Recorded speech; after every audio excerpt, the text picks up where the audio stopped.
kulantisan saaxiibayaal meel kastoo aad daafaha caalamka aad ka joogtaan idil ahaantiinaba waxaad ku soo dhawaataan wararkii ugu dambeeyay ee Soomaalida channelkeena libaaxyada geeska qodobada aad ku daawan doontaan waxaa kamid ah Mareykanka oo sheegay in ciidankii Soomaalida ah ee loo qaaday Eritrea lagu arkay dalka Ethiopia qaramada midoobe oo wadamada caalamka kaga digtay in Soomaaliya ay faragelin ku sameeyeen arrimaha doorashooyinkeeda wafdi horudhaca uu ah Cali Guudlaawe oo gaaray magaalada Beledweyne iyo xogo dheeri ah oo laga helay socdaalkooda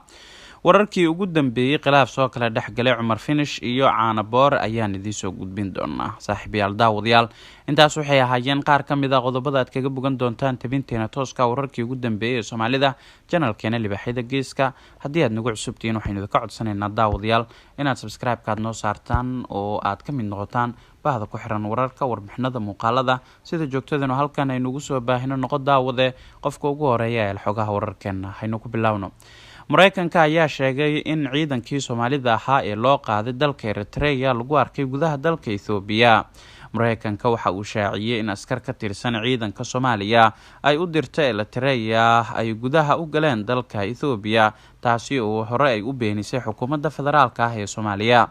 Ilhaan Cumar oo ka tirsan aqalka wakiilada Mareykanka ayaa weydiisay Robert oo ah siyahayaha ku-xigeenka xogeyaha waaxda arrimaha Afrika ee Mareykanka waxa ka jira ku luglaanshiyaha la sheegay in ciidanka Soomaalida ay dagaal ka galeen gobolka Tigreega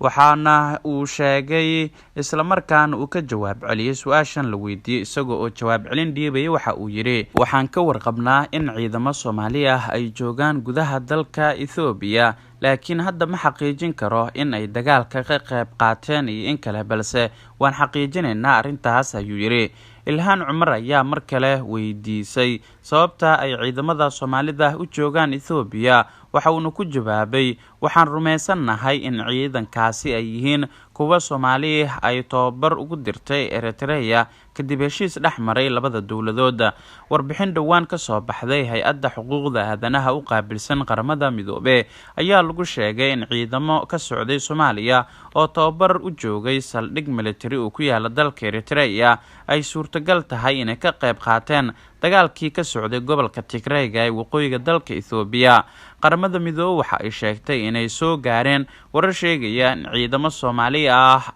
lagu arkay gudaha magaalada la yiraahdo Aksum ee gobolka Tigreega iyagoo oo tababar halkaasi Eritrea ugu maqnaa hasaate ka dagaalamaya gudaha dalka Ethiopia waxaan helnay macluumaad iyo warar ku saabsan in ciidamo Soomaaliya laga soo daadgureeyay saldhigga military oo ay tababar ku qaadanayeen oo ku yaala Eritrea si ay ugu biiraan dagaalka Tigreega waxaana la soconaa waxa ayna la socdaan ayaa la yiri ciidamada Eritrea sida lagu qeexay warbixinta qaramada midoobe ka soo baxday dawladda federaalka ah ee Soomaaliya ayaa bishii January beenisay in ciidamo Soomaali ah oo tababar u joogay dalka Eritrea ay ka qayb qaateen dagaalka ka dhacay gobolka Tigreega wasiirka warfaafinta xukuumadda Soomaaliya Cismaan Abuukar Dube ayaa xilligaasi sheegay in aysan gebi ahaanba jirin ciidamo ka tirsan kuwa xooga dalka Soomaaliya oo ka dagaalamaya gobolka Tigreega waxaana wararkaas uu ku tilmaamay inay ahaayeen kuwa been abuur ah oo la doonayo in lagu weeqo dib u dhiska ciidamada dawladda federaalka ah ee Soomaaliya qaramada midoobana waxa ay bilowday in dawladaha shisheeye ee Soomaaliya fadhiga u ah in ay ka waantoobaan ama aysan ku lug lahaanin faragelin lagu sameeyo doorashooyinka Soomaaliya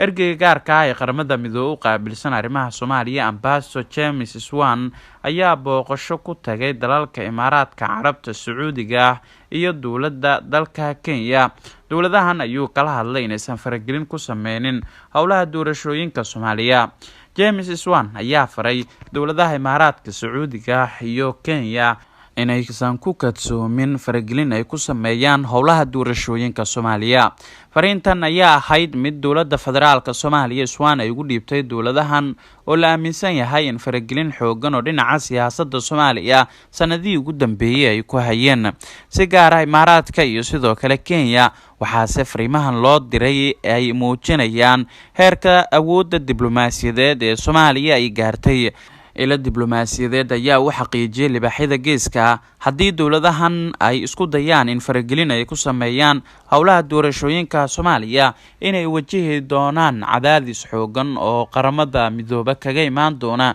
maadaama golaha ammaanka ah ee qaramada midoobe ay isha ku hayaan howlaha ama geedi socodka doorashooyinka Soomaaliya. Dowladda dhexe ee Soomaaliya ayaa dhowr jeer hore waxay dowladaha caalamka gaar ahaan kuwa fadhiga u ah xirada weyn ee xalana ay kaga digteen faragelin ay ku sameeyaan siyaasadda iyo howlaha kale ee dalkeena isla markaana ay u madax banaaneeyaan. James Swan ayaa marka uu soo gabagabeeyay socdaalkiisa dalalkan uu ku marayo waxa uu warbixin guud oo la xiriirta waxa uu kala soo kulmay madaxda ugu sareysa dowladahaasi uu la wadaagi doonaa xogayaha guud ee qaramada midoobe si warbixinta uu soo gudbiyo James Swan loogu falanqeeyo fadhiga golaha ammaanka ah ee qaramada midoobe.